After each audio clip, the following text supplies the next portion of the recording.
د نبی کریم صلی الله علیه وسلم د سیرت پاک خبره شروع ده. او ما ویلو چې د مدینې منورې خلکو دا شپه پنګې ته لري که سړی څه مسله دی دا کټ که دا طرفه سې مسله جوړه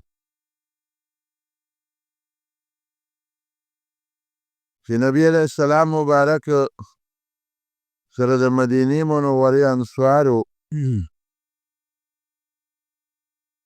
د مینا د غونډۍ لاندې بیعت کړو 3 کاله بیعت عقبه. عقبه غونډۍ ته وایي او په اخري کال باندې د حج په موقع چې کومو 2 کسانو یا 3 کسانو بیعت وکړو او هغه کسانو د نبی علیه السلام او د مسلمانانو کوم حال ولیده چې په مکه کې د دوی جون محفوظ نه دی او دوی ته مختلف قسم سزاګانې ملاویږي او تکلیفونه رسیږي نو هغې نبی علیه السلام له د هجرت دعوت ورکړ چې ته د مکې نه هجرت وکړه مدینې ته موږ سره لاړ شه. نبی علیه السلام هغه دعوت قبول کړ او په د نبوت په 14 کال باندې پیغمبر علیه السلام صحابو ته پټ حکم ورکړ چې که څوک مدینې ته هجرت کوي نو لاړ دې شي. حضور پاک فرمایي چې ما ته الله په خوب کې د هجرت ځای وښوه چې هغه شګلنه ځمکه وه او د کجورو باغونه و پکې. لومړی زما ذهن ته دا راغله چې دا یمامه به وي دا په یمن کې یوه علاقه ده. بیا راته دا خبره وښولې شوه چې 3 ځایونه دي دې 3 کې ستا یو ځای د هجرت دی یو یمن دی یو بحرین دی او یو شام دی. قنصرین په شام کې یو علاقه ده وی په خوبونو کې الله ما ته دا ښودل او بیا الله هغه د هجرت ځای مدینه منوره وښوله لکه څنګه چې د پیغمبر علیه السلام د نبوت نه مخکې به نبی علیه السلام خوبونه لیدل دغه رنګې د هجرت د پیغمبر علیه السلام د دین د خورېدو د اوچتېدو یو لویه ذریعه ده. نو د هجرت نه مخکې نبی علیه السلام ته الله په خوبونو کې د هجرت ځای ښاو چې خبره یې ورته ښکاره کړه چې د هجرت ځای مدینه منوره ده نو پیغمبر علیه السلام صحابو ته حکم ورکړ چې که چاته هم تکلیف وي او څوک هم د مکې نه هجرت غواړي نو مدینې ته روان شئ او د مدینې خلکو نبی علیه السلام له سره بیعت هم وکړو هغې دعوت هم ورکړه چې تاسو مدینې ته راځئ او ما درته ویلي چې پیغمبر علیه السلام بعضې صحابه هم لیږلي وو مدینې ته چې هغوی ته تاسو دعوت ورکړئ چې الله د مدینې خلک مسلمانان کړي.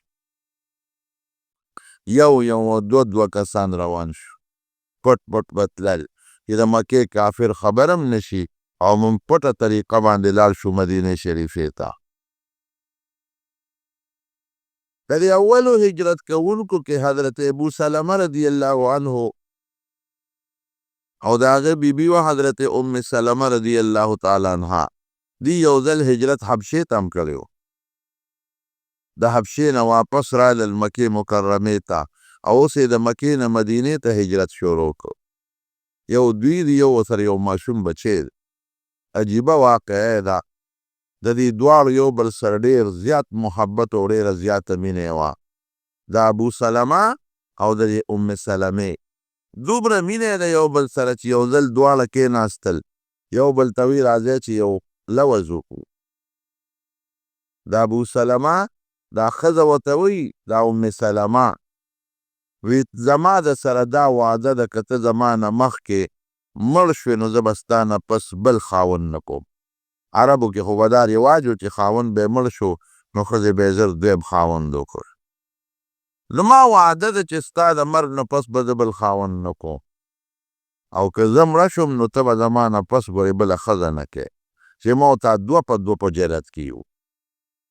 دا خاوند ورته وی زما د سره لوز دی، که ته زما نه مخکې مړه شوې نو زه به ستا نه پس بله ښځه نه کوم، خو ته دا وعده مه کوه، که زه مړ شم نو خیر د تا د اجازت دی که زما نه پس بل خاوند کې نو کولی شي، ځکه زه یوازې ګزاره کولی شم، سړی یم، او ته خو ښځه یې، یوازې ګزاره به درته ګرانه وي. دومره مینه یې وه یو بل سره. او بیا اتفاق دا چې دا خاوند مدینه منوره کې وفات شو، دا ډېره غمجنه وه. دا وایي ما تورې جامې اغوستې وې لکه په غم کې چې خلک تورې جامې اچوي، او ما وی چې دن به د خپل د مینې خاوند پسې داسې جړا کوم چې د قیامته پورې به خلک د دې یو بل ته حکایتونه کوي، یو بل ته به نقل کوي، داسې جړا به کوم. وی ځان مې تیار که د مدینې یو بله ښځه وه، هغې م را سره ځان تیار کړي چې مونږ به ویر کوو، جاړو به. وی دې کې نبي علیه السلام مبارک را دننه شو. وی ما ته یې غږ ونه کړو، خو بلې ښځې ته یې وویل چې د کوم کور نه خدای دوه ځله شیطان ایستی دی، هغې ته بیا شیطان را دننه کوی. یو ځل د حبشې هجرت شوی دی، یو ځل د مدینې. وی بس زه پوه شوم. وی ما ته یو دم وښاو چې دا وایه خدای به دې غم اسان کړي. الله زما د مینې خاوند و ابو سلمه، او ما سره د حبشې هجرت هم شوی دی او ډېر محبت و. وی داسې وایه چې اللهم اجرني فی مصیبتي، خدای په دې مصیبت کې ماله اجر او ثواب راکړي، واخلف لي خیرا منها، او د دې مصیبت نه ماله یو بهتر خوشحالي راکړي.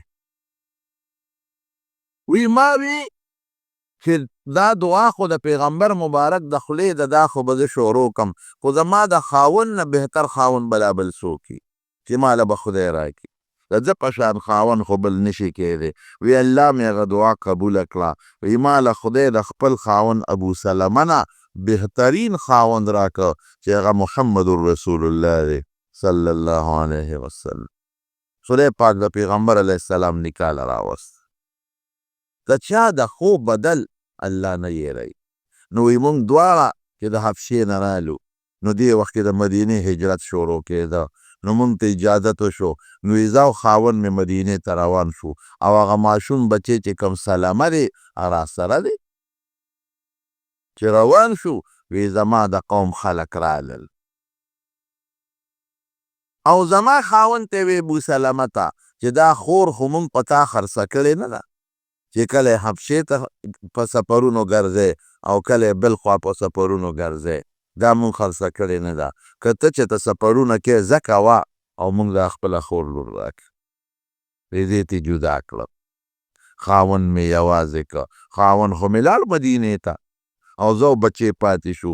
وی دې کې د خاوند د قوم خلک رالل، هغې وی ښه تاسو ښځه زمونږ د قوم د سړي نه جدا کړه، دا خو دا ښځه و چې کوم ښه بوتله نو حق یې بوتله به ولې م ترې جدا کړه، نو بچې زمونږ کېږي، بچې راکې. نو یې بچې رانه زما د خاوند قوم یو. وی یو ماشوم زوی م رانه لاړ، خاوند هم لاړ.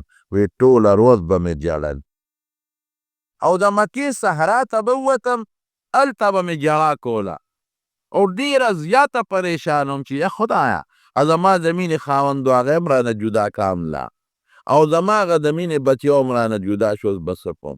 عرب خو سخت خلک دی، یا خدایه څه به کېږي. یو ځل مې جړل په مکه کې، او د مکې په دې شاړو بیابانونو غرونو کې د یو انسان را باندې رحم راغی. هغه چې رحم یې راغی، نو هغوی لاړل زما قوم زما تربورانو سره، ورته یې وی چې ګورئ چې دا د خپل خاوند سره خوشحاله ده، په مدینه کې یو بل ځای هم خوشحاله ده، نو تاسو پسې کوئ پرېږدئ، تاسو خو له دې لپاره وایاست خاوند سره خوشحاله ده، نو چې ورسره هجرت کوي او سفر ورسره کوي، تاسو یې څه کوئ؟ نو زما د قوم خلک یې راضي کړل. نو بیا هغه سړی لاړ او زما د خاوند قوم والا ته یې وی چې بس دا ښځه دي، خاوند له دا بچې وله راکې. نو یې بچې یې راکه ماله. نو یې ماله یو اوښ راکه. وی زه په هغه اوښ یکې تنها سره د خپل بچي نه سوره شوم او مدینې ته روانه شوم. څومره سخت سفر دی، 400 بلکې 450 کیلومیټر مزل د مکې نه مدینې منورې کې دی. اوس خو لا نوی روډ جوړ شوی دا موټروی، دا خو لږ اسانه ده. زوړ روډ چې کوم په بدر تللی دی هغه اوږد دی، هسې 480 کیلومیټر جوړیږي. دا تقریبا 500 کیلومیټر مزل لکه دې نه لاور ته دی، او په شاړو کې، دشتو کې، بیابانونو کې، پنورونو کې، په بارانونو کې یک تنها د خپل بچي سره بچی غېږ کې واخیست او په اوښ سوره شو روانه شوه. دا څومره ګران کار دی، آسان کار خو نه دی. وی چې د مکې مکرمې نه لږ بار ووتو، تنعیم ورته وایي، تنعیم یو ځای دی، هغې ته ورسېدلو. نو عثمان ابن طلحه دې را سره میلاو شو. دې دغه وخت کې لا کافر و، وروستو بیا دی مسلمان شوی دی، دې وخت کې لا کافر و. دوی دی خو به یو بل پېژندل. 3 میله چې ووته روان یې. وی عثمان ابن طلحه ما ته وی څه کې؟ وی ما ورته وی چې زه مدینې ته هجرت کوم. خاوند مې ملته دی، بچی خلکو خو پته وه، قوم اجازت راکړه او د خاوند قوم بچی م راکړه، زه م هجرت کوم مدینې. وی ما ته وی څوک دی د سره؟ وی ما ورته چې هېڅوک را سره نشته. وی څوک خو به د سره خامخا وي؟ وی ما ورته چې لا والله الا الله و بنی هذا، قسم په خدای که بل څوک را سره وي، یو را سره الله دی، یو را سره دا بچنګې دی، بل څوک نشته. لا والله الا الله، یو الله دی، و بنی هذا، بل دا راکوټې بچنګې دی، بل څوک نشته. وی ښه. ویلی را باندې خفه شو. نو زما د اوښ مهار یې ونیو او ما سره په ملګرتیا کې روان شو. وی د عثمان نه مې بهترین انسان بل نه دی لیدلی. وی چې کله به مونږ دمه کوله، وی ده به په قلار زما اوښ سملو او اوښ به یې وتړه او دی به لرې لاړ، ما ته به یې شا کړه، یو اون یا د بوټي یا د کاڼي لاندې به کېناسته او زه به د اوښ نه کوزه شوم. ما به خپله جد پوره که دبه مې وکړه، او چې کله به زه په خپله پاڅېدم او اوښ ته به وختم، نو دی به راغی، نو زما د اوښ مهار به یې ونیوه، نو را سره یې دا 500 څه کم کیلومیټره مزل وکړه او قبا ته یې ورسولم. وی ما ته یې وی چې ستا خاوند به دې کلي کې د خلکو سره دی، نو زما اوښ او زما بچی یې پرېښود او دی رانه واپس له. مو کافر لا مسلمان نه دی، لیکن زړه کې دومره محبت و، یو بل سره رحم، خو د کافر په زړه کې وي.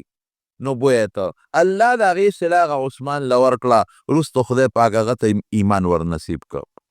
داسې یو به ته حضرت عمر فاروق رضی الله عنه راغی، نبي علیه السلام ته کېناست، ټول خلک پټ پټ به تلل چې څوک هم راونه نیسي. چې د الله رسوله زه ځم مدینې ته لاړ شم. وی ځه، وی زه خو پټ نه ځم. راغې د بیت الله نه تاو شو او بیت الله په مخ کې اعلان وکړ، ای د مکې خلکو، زه عمر یم پیژنئ مې که مې نه پیژنئ؟ څوک نه پیژني مه وپیژنئ. او زه روان شوم مدینې ته هجرت کوم، که چا کې زوري را میدان ته دې ځي. نیغ لاړه صحابه تلل.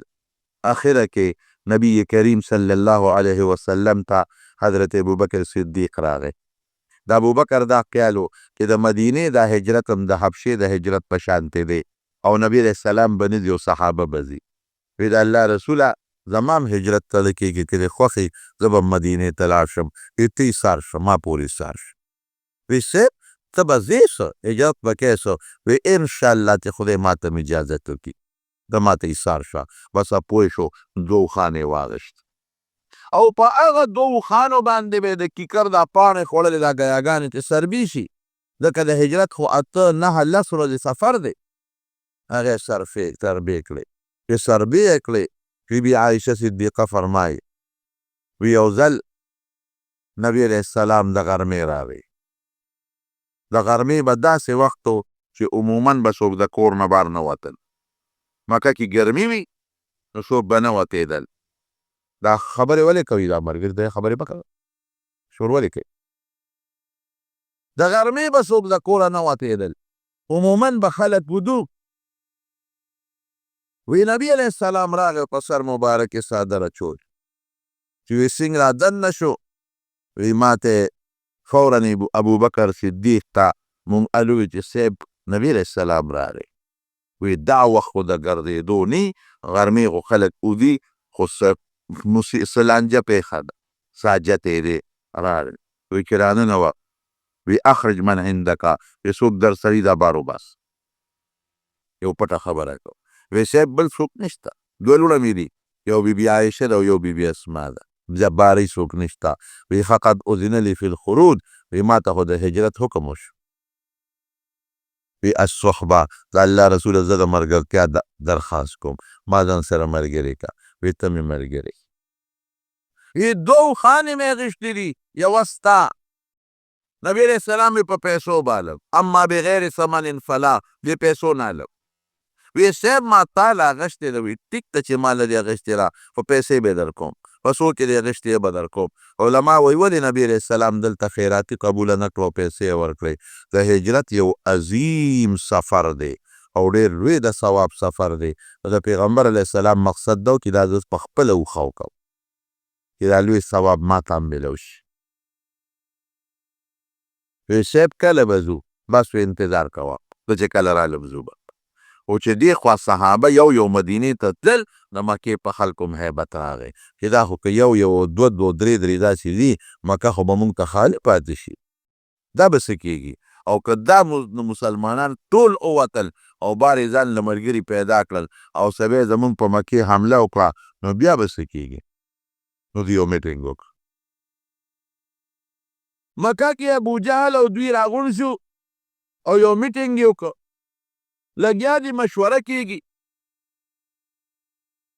قرآن حکیم کې الله تعالی فرمایي وَإِذْ يَمْكُرُونَ بِكَ دوی ستا متعلق سکیمونه جوړول لیثبتوک چا وی هلکه داسې کار به وکړو چې مړه به یې کړو چا وی حتی او به یې تړو جیل کې به واچو بند به د ابوجهل هم پکې دا شیطان هم پکې د یو نجدي شیخ په شکل ناست وی زم تاسو چې څه مشوره کوئ زم د نجد د علاقې د یو قوم مشر یم ما هم شامل کې خری بدله در ډېره ښه وی صاحب کوټه کې به بند کړو او جیل کې به یې واچو دا شیطان پاسېد وی نه دا رې غلطه ده ځکه غلطه ده چې د ده لوی قوم دی یو 10 ورځې به جیل کې وساتئ 20 به وساتئ میاشت دا قوم به یې دنه خلاص کړي بل کس پاسېد وي زما تجویز دا دی چې بار به یې وشړو وطن نه به یې وباسو دا شیطان بیا پاسېد وی دا هم غلطه خبره ده وی ده له خدای داسې خوږه خوله ورکړې ده چې که دې هم بار وویسته ځان سره به ملګري برابر کې در باندې به حمله وکړي ابوجهل پاسېده وی زما خدا رې ده چې مړ به یې کړو بس قصه به خلاصه شي دا شیطان چې د سپینګیري په شکل ناست و دې پاسېد زنده‌باد دا رې ټیک ده خو یاره وجنې به یې څنګه د ده خو لوی قوم دی څوک بې وجني قوم دشمنۍ ته به څوک غاړه ایږدي وی داسې به وکړو چې د هر قوم نه به یو کس راپاسي او په شریکه به پې حمله وکړو نو د ده قوم به د چا نه بدل لري ټول کلي نه خو بدل نشي اخیستی بس وی دا په دې فیصله وکړئ خو دا شیطان ورته وایي وی زر دا فیصله وکړئ ګورئ وی بس بېګاله دا فیصله بېګاله به هر قوم نه یو کس راپاسي چې دې خبر نشي او موږ نه بار ونځي او د کور نه ګیر چاپېره به دې تو شو او چې بس حمله به پې وکړو بس په شریکه به یې مړ کړو مسله خلاصه شو هایا ذنب الله جبریل علیه السلام نبی علیه السلام له راولېږي چې د دوی میټینګ شوی او څه خبرې شوې وې د ټولو نه خبر کړ فیض یمکرون بک لیثبتوک ستا متعلق دوی دا سکیم جوړ کړ چې یا خو دې تړي او یقتلوک یا دې وجني او یخرجوک او یا یې د وطن نه وبس او دوی سکیمونه جوړی یمکرون ویمکر الله او الله وایي زم یو تدبیر دله جوړو دوی به خپل سکیم او مکر خفیه په پټه طریقه د چا خلاف سازش ته وایي په پټه طریقه سکیم او سازش چې دی والله خیر الماکرین الله وایي دوی دې خپل تدبیر جوړ کړي ستا خلاف زم یو تدبیر جوړو زه به دې وباسم، هېڅ فکر چې ونه کړي. نبي علیه السلام په کوټه کې خپل کټ کې پروت دی په کور کې، او د مکې د هرې کورنۍ یو یو کس راغی او تورو په لاس ګیر چاپېره مسلح علاقه یې محاصره کړه.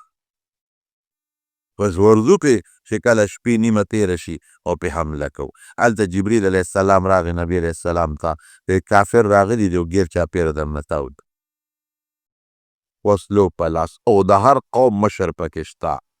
ستا دپاره به زه هدایت در کوم، لږې شګې به والې او راپاسه، او دا شګې ونوله، او د الله به دا شګې له دوی سترګو ته ور دننه کي، او ته به ترې نیغ ودې پروا چې ونه ساتې.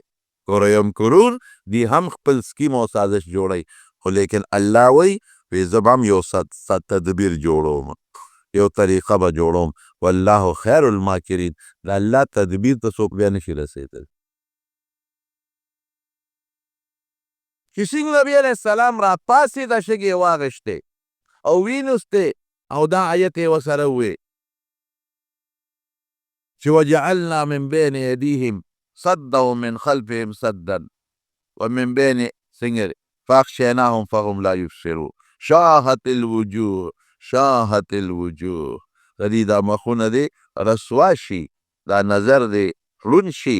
هغه شګې ولوستلې، الله هغه شګې د کافرانو سترګو ته ور ورسوه. الله فرمایي وما رمیت اذ رمیت ولکن الله رما.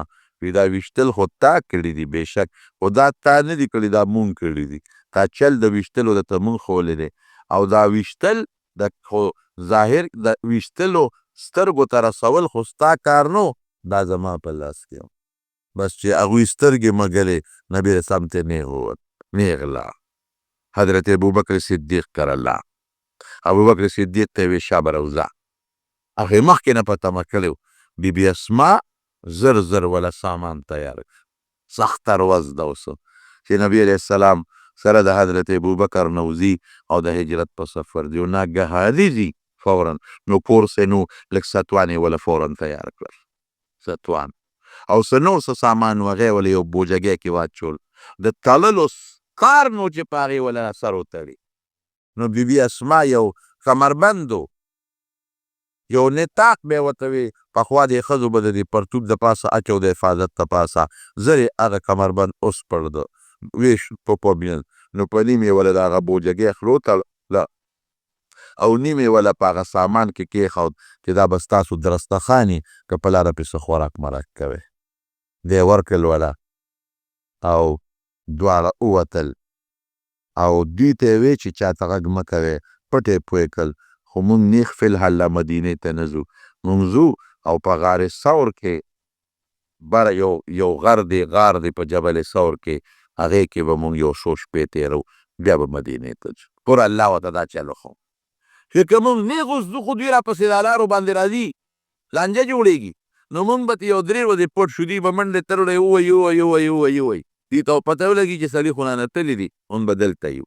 نو چې کله خلک ښه په قلار شي، بیا به مدینې ته کافر خو اوس ګیر چاپېره ولاړ ده. چې ولاړ دی، یو سړی پرې راغی، وایي څه ته ولاړ یې؟ وایي د فلانکي انتظار کوو، حمله به پرې کوو. وایي خو ما ولید داسې لاړه، ما ولید اوس داسې لاړ. وایي څنګه داسې لاړ؟ وایي دا په سرونو دا خاورې د څه پرتې دي. نبي علیه السلام وی دوی سترګې مږلې، ما ته یې بق بق کتل، او زه مخکې تېر شوم او زه یې نه لیدل. همدغسې ده رب العالمین چې د چا مدد وکړي که نه، قسم دی که څوک هغه ته پوټې نقصان هم ورسوي، چې الله د چا مدد وکړي، الله یې مدد وکړي. دوی وللل، شپه ورو تېرېږي، په دې سوړو کې ګوري چې خوند یې ونه که په کور ورننوتل. چې ورننوتل، حضرت علي د پیغمبر علیه السلام په بستره ملاست و. هغه یې راونیو، ملګری څه شو؟ وایي ما ته څه پته لګي. څه شو؟ وایي دې نه ستاسو مخکې ووته که؟ وایي زموږ مخکې څنګه ووته؟ وایي لاړ، ما ته پته نه لګي. او علي صاحب یې په دې خپله بستره دې دپاره سملولی و چې نبي علیه السلام سره د کافرانو امانتونه پراته. ګوره دې وخت کې به یې مو سره امانتونه کېښودل. امینو. وایي چې کله سار شي، دا امانتونه خلکو ته واپس کا، او ته مونږ پسې مدینې شریفې ته را روان شي. هغه نظر بند که او بس په هغه خو کار نه کېده، نو بیا خو شي که پرېښود. چا وی هلکه ابوبکر کره به پټ شوي، ځکه هغه سره ډېر تعلق و، لاړل حضرت ابوبکر صدیق سره. بی اسما وایي چې راننوتل، وایي ما ته یې پلار دې څه شو؟ مې چې زه نه یم خبر. چېرته وتی دی؟ وتی دی؟ ما ته پته نشته. نو ابوجهل داسې یو مضبوطه څپېړه ماله راکړه، حالانکې ظلم دی، اوس پردۍ جینۍ له ولې څپېړه ورکوې؟ وایي دومره مضبوطه څپېړه یې راکړه چې زما په غوږ کې والی و هغه ماته شوه، رانه لاندې پرېوته. بس دوی ساړه شو، اور پې بل شو چې خدایه دا څه شو، زمونږ سړي څه شو؟ قرآن حکیم کې الله فرمایي الا تنصروه، ای د مکې خلکو که تاسو د سره مدد نه کوئ، فقد نصره الله، الله ورسره مدد کوي، ویې که ورسره. اذ اخرجه الذین کفروا، دا عامو خلکو ته، یوازې د مکې ته نه، عامو خلکو ته الله اعلان کوي که تاسو بالکل په د نبي علیه السلام مرسته پرېږدئ او مدد نه کوئ، نو ولې زه نه یم څه؟ فقد نصره الله، ما هغه وخت کې د مدد کړی چې کور نه دشمن ګیر چاپېره ته و. اذ اخرجه الذین کفروا ثانی اثنین، د خلکو د کافرانو وویسته او دوه کسانو، ثانی اثنین، دوه کسانو ویویستل. نو چې دوی لاړل غار ثور ته، یو روایت کې راځي چې د مکه کې د قایفین ډېر وو، علم قیافه ورته وایي، د دې قدم نه پته لګوي چې دا د چا قدم دی.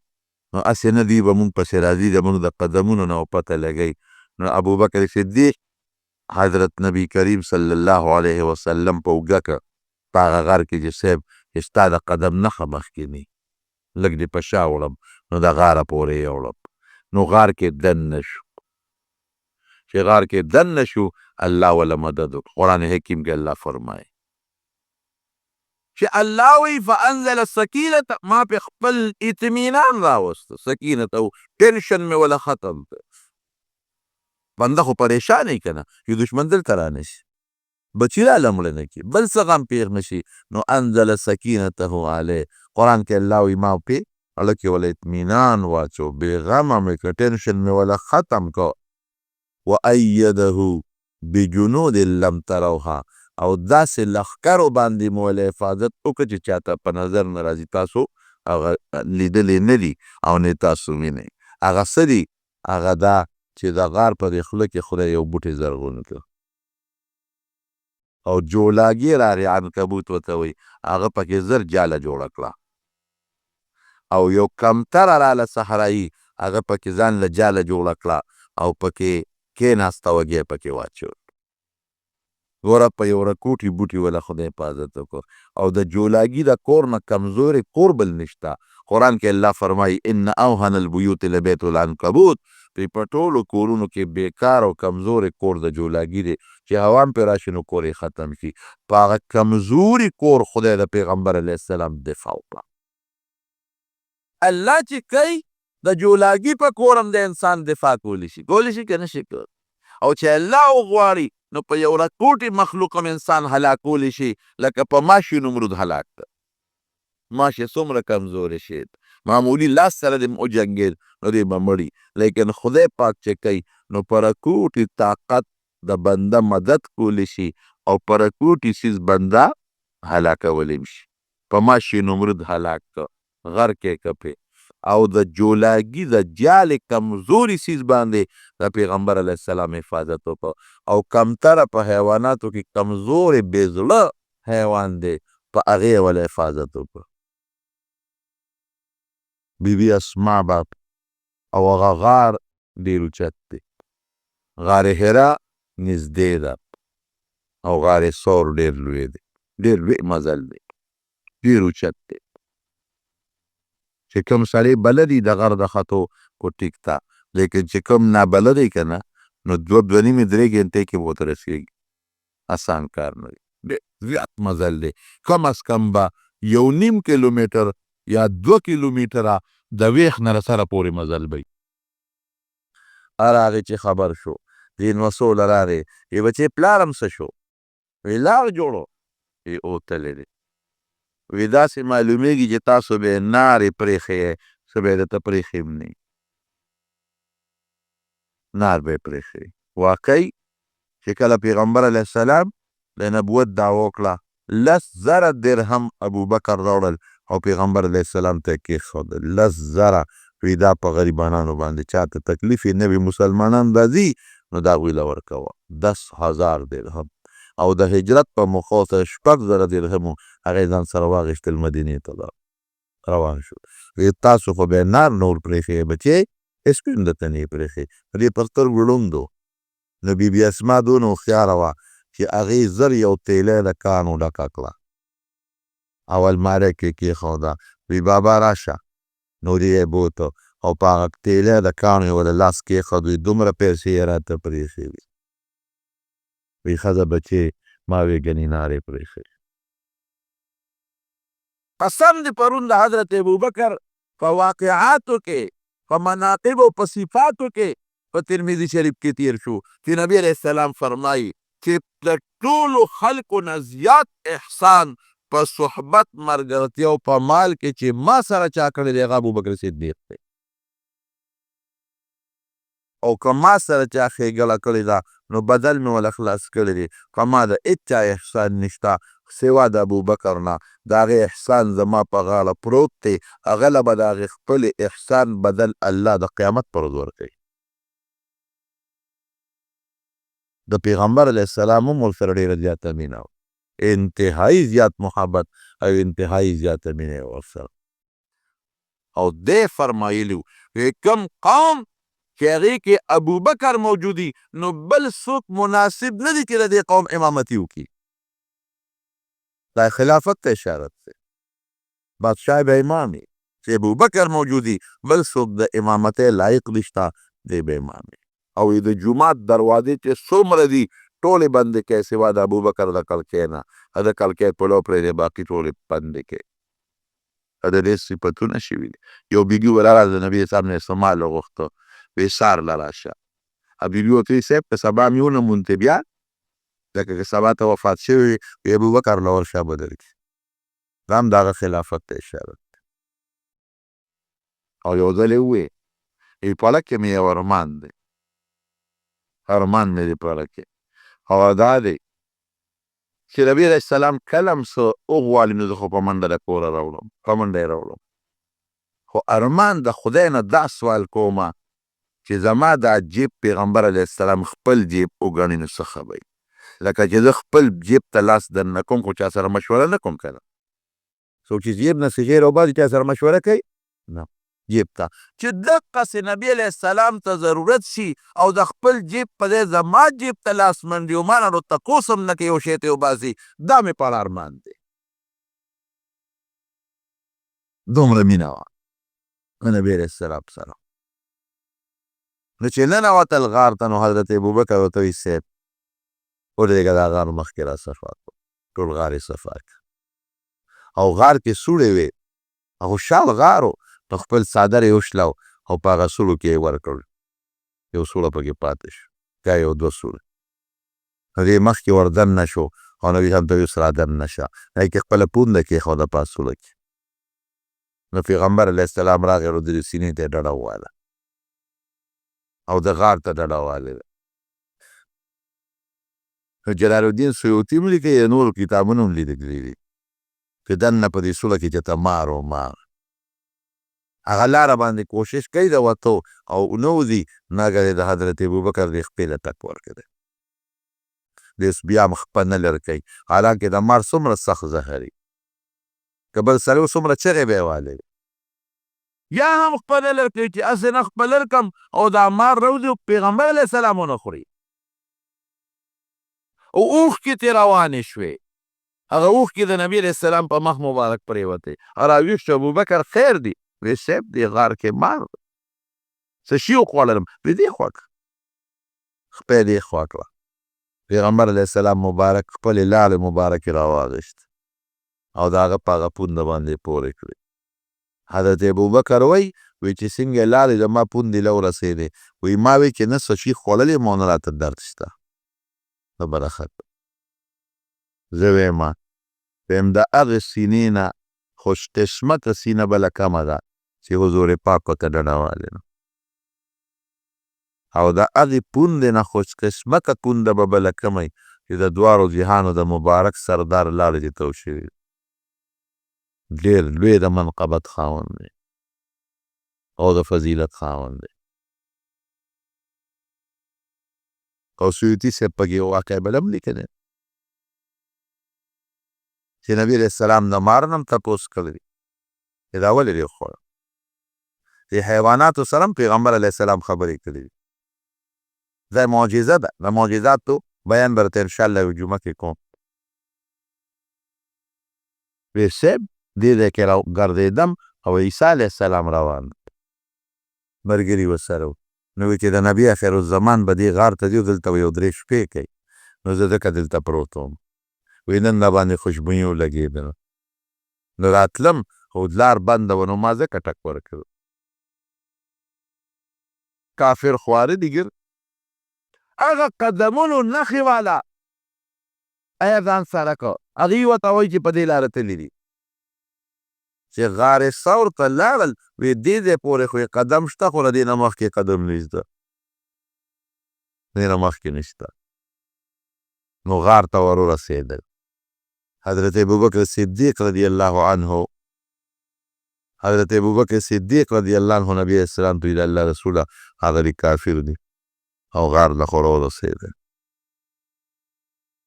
او چې متیازې کولې نو غار طرف ته یې مخ کړی نو پیغمبر علیه السلام ورته وایي ابوبکر که دوی مونږ لیدلې نو مونږ ته به متیازې کولې مونږ نینې اذ یقول لصاحبه لا تحزن ان الله معنا نبی علیه السلام حضرت ابوبکر ته څه وایي وایي غم مه کوه فکر مه کوه ان الله معنا الله موږ سره نو دلته بعضې خلک سوال کوي وایي ابوبکر ډېر یېرېده وایي وروڼو یو حزن دی حزن یو خوف دی یرې ته خوف وایي لا تخف حضرت موسی علیه السلام ته الله وایي لا تخف مه یېرېږه انه لا یخاف لدی المرسلون پیغمبر چې مونږ سره یې دی ولې یېرېږي خوف روعا وتویرتا فلما ذهب عن ابراهیم الروع ابراهیم علیه السلام باندې یو ځل هیبت راغلی و یره ترې لاړه نو خوف او روع یرې ته وایي حزن خو یرې ته نه وایي دا معنا غلطه ده چې لا تحزن مه یریږه لا تخف کوې نو بیا به معنا مه یریږه لا تروع کوې نو دا معنا به وه چې مه یریږه حزن څه ته وایي حزن هغې غم ته وایي چې چاته د بل چا نه پېښ شي لکه زوی ته تکلیف ورسېږي او دې فکرمند شي مال ته تکلیف ورسېږي او دې فکرمند شي هغې فکرمندۍ ته وایي هغه سوچ او فکر ته وایي چې د بل چا نه ورته ورسېږي نو نبي ابوبکر سره د ځان یره نه وه چې ما به څوک مړ کړي په پیغمبر علیه السلام فکرمند و چې نبي علیه السلام ته څوک تکلیف ونه رسوي لا تحزن معنا څه لا تحزن زما متعلق فکرمند کېږه مه زما متعلق سوچ او فکر او غم مه کوه ان الله معنا الله به زما مدد کوي او ستا به مدد کوي او لصاحبه لصاحب الغار نه وي د غار ملګري نه لصاحبه خپل ملګري ته وایي یو کافره بل ته وایي هلکه وایي په دې غار کې چې ته دننه نی بل ورته وایي د غار په خوله کې چې کومه اونه ده دا خو د نیکه نه مشره ده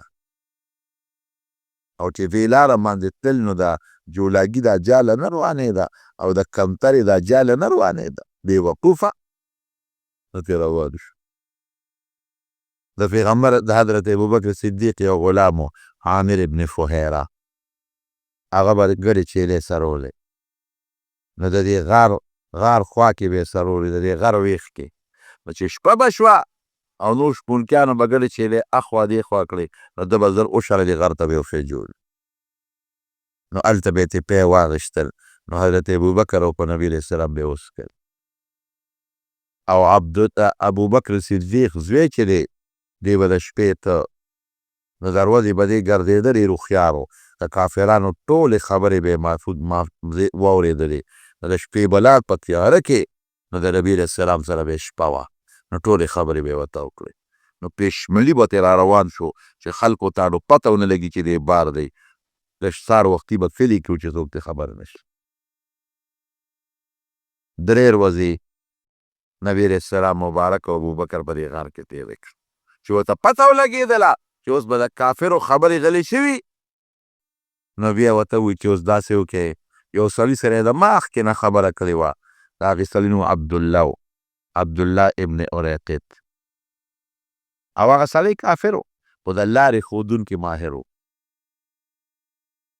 دا به قانون و چې دې کې به دا ماهرین خلک به په هر کلي کې هغې ته به لارې معلومې وي. نو قافلې چې به تلې که نه، هغه قافلې خو به د میاشتو په مزل کې یو لارښودونکي به ورسره و، هغه به ورسره په اجرت او په کرایه ته هغه به ورته لاره ښوله. دا لارې باید چاته نه وي چې قافله روکه نه شي، په بل طرف لاړه نه شي. نو دا عبدالله ابن اریقط د لارې ماهر و، د سره یې مخکې نه په پیسو خبره کړې وه. وایي مونږ به مدینې ته بوځې، خو په داسې لار به بوځې چې ناشنا لرئ، هغه یې بېغمه اوسئ. او د مخکې نه یې ورته اوښانې مواله کړې وې.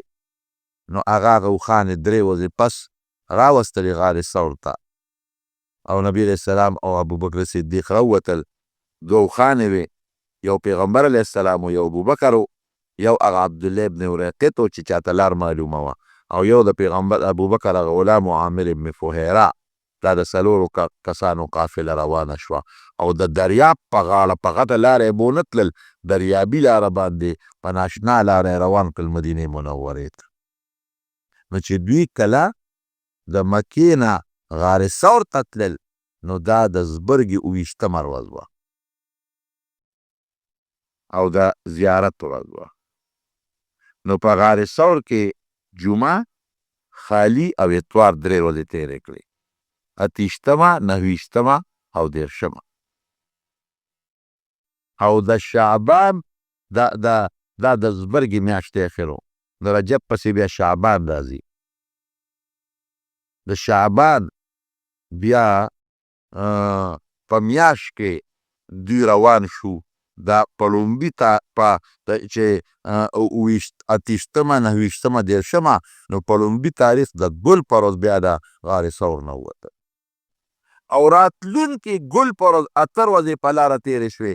راتلونکي ګل په ورځ باندې په 8م تاریخ مدینې منورې ته ورسېده.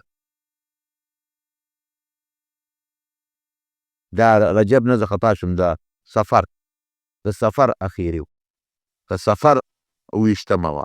نو د 28مه، 28مه، 29مه او 30مه د سفر دا په غار کې تېره کړه، او د ربیع الاول په لومبي تاریخ د ګل په ورځ روان شو، او په 8م تاریخ د ربیع الاول د ګل په ورځ قبا ته ورسېد.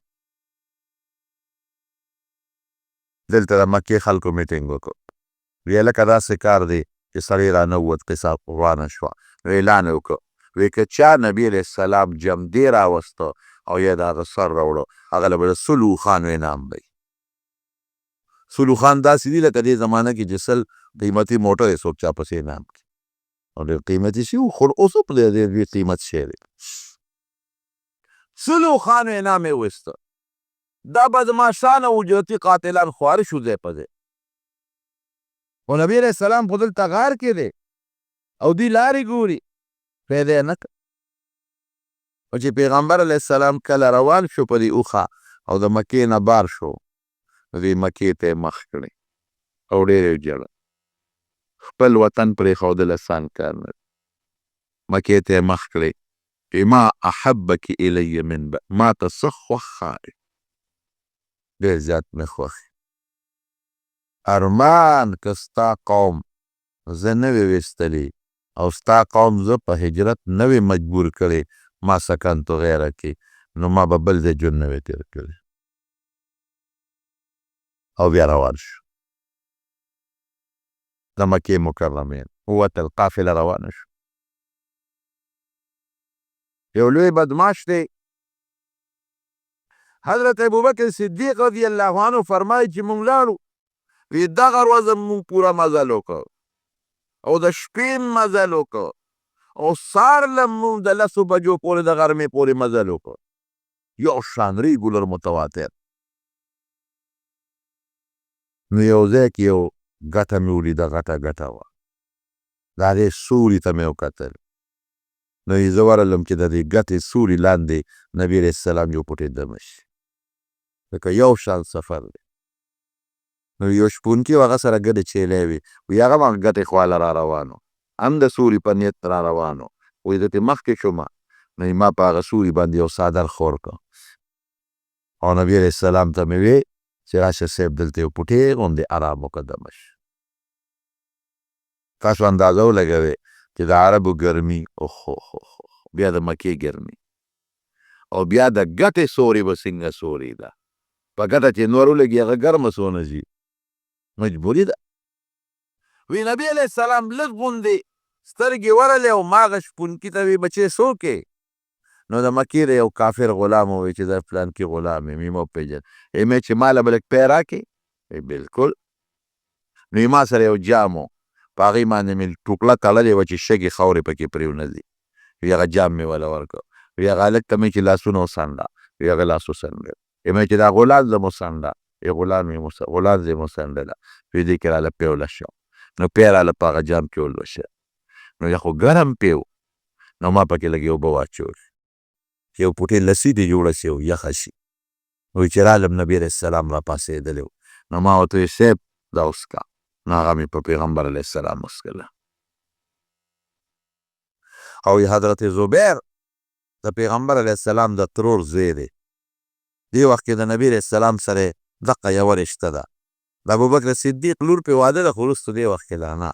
هغه چې ته په سفر را روان و، مخې له راغی. وی هغه راله یو 2 جوړې جامې راکړې. وی موږ د پاره لوی غنیمت و. نو په مکه کې یو لوی کافر دی، سراقه وایي چې د ناستو د ملګرو سره وی دې کې یو سړي راغی، وی چېرې یو قافله مې ولیده د دریاب په غاړه روانه وه، او کیدای شي چې دا د محمد قافله صلی الله علیه وسلم. سراقه هم غټ بدماش وی ما ورته ویل چې نه دا هغه نه ده. وی ما مطلب دا چې بل څوک رانه مخکې نه شي، نه چې دا هغه نه ده، بل څوک دی دا پلانکې اوس ته لاړه، لږ موده مخکې لږ ساعت مخکې پلانکې په سفر لاړه، بل هغه قافله وی لږ ساعت کېناستم چې د دوی تمه قطع شي. نو یې غلې غوندې پاڅېدم، وی کور ته ننوتم. وی وینځې ته مې چې دا اس بوزه او د کوټې شاته ودروه، چې سنت بل څوک رانه مخکې نه شي، د سلو خان ګټمه. وی د کوټې شاته یې زما اس ودرو او زینه سم پې واچول، او وی زه په دروازه نه وتم چې څوک راباندې پې نه شي، نو په کوټه به راوختم. او وی د نیزې هغه څوکه مې په ځمکه ښخه کړه او په نیزه مې ځان وروښویو او اس ته وختم او پونده مې ورکړه. وی ځان مې ورساو. وی چې مې ورساو نو د نبي علیه السلام قافله وه. بس خوشحاله شم چې به دا خو سلو خان دی، زه به وګټم، وسله را سره ده، توره نیزه را سره ده. وی چې څنګه زه ورنږدې شومه، وی سخته ځمکه وه، سخته ځمکه، او وی زما اس په هغه سخته ځمکه کې د خپې په ځمکه ننوتې او د سینې ډوب شو. وی پوه شم چې دا خو دوی خیرې وکړې. وی ما ورته چې زه پوه شم چې ما ته هم خیرې وکړې، بس ما معاف کې، نو زه درنه واپس کېږم، هېڅ نقصان درته نه رسوم. وی نبي علیه السلام مې ډېره ښه ده، وی معاف یې کړم. وی چې معاف یې کړم او اصله مې چک ورکړ، نو اس راووته ځمکې نه. نو د عربو به فالونه نیول. وی ما سره یو تیلی او په هغې کې ما سره د فال هغه غشي و. مې چې ته ودرېږه فال ګورمه، وی غشي مې داسې وړاکول. نو چې لاس مې ور دننه کړ، غشي مې ترې راوویسته، نو په هغې یې لیکلي و لا چې دا کار به نه کې. وی د غشي مې ونه منله. وی بیا هم پې سور شومه، وی بیا مې ور حمله کړلې چې په نیزه پې غوځار کوم. نو بیا مې اس ته مخ کو خپو سره د دې سینې پورې په ځمکه کې ښخ شو. بیا مې ترې معافي وغوښته، معاف یې کړم. بیا مې غشي وړاکول چې ورېږه پال ګورم. بیا هغه غشي راووت چې راته و چې ګورې لا دا کار ونه کړې. بیا مې غشي سره دوکه وکړه، نافرماني مې وکړه.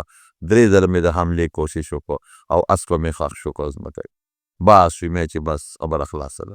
ای الله وی معاف کې، نو زما دا تاسو سره لوه ده چې خلک به درنه تمبوم. او بل دا دی چې ما سره لیکل هم وکړې، د تاسو له امن در کوم، لیکل وکړې. وی د څرمنې یو ټوکله وه، نو په هغې راته لیکل وکړل، ما له امان نامه راکړه. وی زه اوس نو دا سراقه وایي چې را رخصتېدم نو پیغمبر علیه السلام ماته چې ای سراقه ستا په لاس کې د کسرا بادشاه بنګړي وینمه او ستا په سر د کسرا بادشاه تاج وینمه.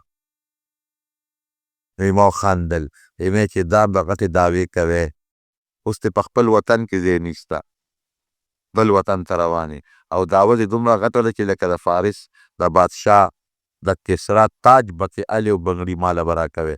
د کسرا مثال خو هغه زمانه کې داسې و لکه د امریکې بادشاه چې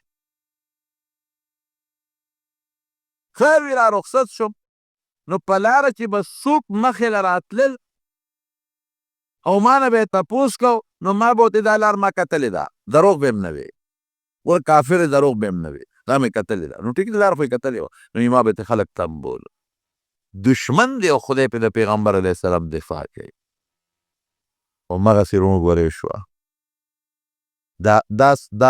دا سراقه بیا وروسته مسلمان شو او چې دی کله مسلمان شو او د حضرت عمر فاروق رضی الله عنه په زمانه کې د کسرا بادشاه علاقه فتح شوه نو چې کوم جرنیل و د فوج حضرت عمر فاروق رضی الله عنه هغه ته وی د کسرا چې کوم خصوصي سامان دی هغه به یو ډبي کې بند کې ماله به فورا مدینې ته رالیږي هغه د نه پوټې هم ضایع نه شي او دا بریده به هم ماله رالیږي دا سراقه به هم ماله رالیږي سراقه ابن مالک نو چې علاقه فتح شوه نو د کسرا بادشاه چې کوم ضروري سامان و هغه ټول یې جمع کړ او فورا یې سړي له ورکړي دا مدینې ته عمر فاروق له ورسوه نو چې راویې رسول او هغه سامان یې اوسپړ ده نو تاج هم پکې پروت و د هغه جامې هم پکې وي د هغه خاص سامان بنګړي پکې نو استازي دوباره ولېږه وي بنګړي پکې نشته چا به طلب وکړه بنګړي را پیدا کا زه د پیغمبر علیه السلام د وفات نه پس د هغه ارمان پوره کوم نو چې دوباره یې سامان ولټو نو بنګړي پکې راووتل نو هغه یې هم ورکړل نو حضرت عمر بولی سراقه ته وی راشه اوسه وی د پیغمبر علیه السلام د هجرت په موقع تا ته څه ویلي وی ما ته یې ویلي چې سراقه ستا په سر د کسرا تاج وینم او ستا په لاس کې د کسرا بنګړي وینم وی تا هغه وخت سره څه وی وی ما خو وی چې داسې ګپ لګوي غټې دعوې کوي وی راشه چې د پیغمبر علیه السلام د وفات نه پس د هغه ارمان پوره کړم نو مدینه منوره کې لویه جلسه جوړه کړه او سراقه ته په سر هغه د کسرا تاج کېښود او هغه بنګړي ول راواغېستل او په لاس کې ورته واچوي پیشنګویي د پیغمبر اعظم پوره شو که نه شوه بهر کې دا د هجرت سفر خو د پیغمبر علیه السلام یو عظیمه کارنامه هم ده یو لوی محنت او لوی مشقت هم دی او د اسلام د سربلندۍ یو لوی ذریعه هم ده نو دا باقي واقع به درته انشاءالله که موقع وه آینده جمعه کې بیان شو او د دې چې کوم مسائل دي وغیره او کومې فیدې دي دا به هم درته انشاءالله آینده جمعه کې بیان شو یو طالب العلم هم دی هغه مور بیماره ده رب العالمین دې ورله شفا ورکړي نن زمانه کې معاشره کې اکثر خلک خصوصا ښځې په یو بل کوډې کوي تعویذونه کوي سحر کوي جادو کوي دا سخت جرم دی دا د ښځو عادت شته بالکل بعضې پلیتې ښځې دي زه ورته پلیتې ښځې ویم ګنده ښځې دي ګنده او د خدای دشمنانې ښځې دي چې دا ګرځي او په ښځو کوډې کوي او جادوګان پې کوي او تعویذونه پې کوي او سحر پې کوي دا سخت جرم دی خطرناک جرم او ډېره لویه سزا ده او چې څوک هم دا سحر او کوډه کوي ګورې دا چې څوک یې لیکي د دا د ایمان نه خلاصي هغې کې داسې الفاظ لیکي چې هغه الفاظ د کفر دي د کفر ما کتلي دي بعضې چې راوخېږي ما له خلک روړې وګوره هغې کې کفري الفاظ دي تر دې حده پورې بعضې ظالمان کوي بعضې ظالمان چې د الله او د پیغمبر نوم د سارو په متیازو لیکي دا ظالمان دومره سپیره خلک دی نو چې څوک دا کوډه کوي هغه هم د ایمان نه خلاص دی او چې څوک کمې ښځې ورپسې ځي چې ما له ټوله وکړه نو هم د ایمان نه خلاصه شوه که نه شوه تا ته خو هغه ال نه وایي چې زه یې پسې لیکمه لیکن ما خو خبر کړې که نه کفري الفاظ لیکي دا په یو بل کوډې کول او په یو بل جادو کول او په یو بل تعویذونه کول دا سخت حرام دي مسلمان ته ضرر رسول ډېره لویه ګناه ده مسلمان ته ضرر رسول دا سخت جرم دی، دا د خدای دشمنی ده، دې نه ځان ساتئ، دا سخته ګناه ده. دا څه ملګري دي نومونه یې لیکلي دي، هغوی څه مشکلات دي، الله دې مشکلات په خیر او په خوشحالۍ باندې بدله کړي. ملګری دې څه وجه یې هم لیکلې ده او بل وایي چې امتحان مې مکمل شوی دی، الله دې دله په نتیجه کې کامیابي نصیب وګرځوي. دعا وکړئ. الہ العالمین د نبی علیه السلام په نقش قدم روان شو. خدای موږ د ګناه نه وساتې. خدای چاته څه حاجتونه دي حاجتونه یې پوره کړي. الله چاته څه مشکلات پریشانې دي هغه ور په خوشحالو باندې بدلې کړي.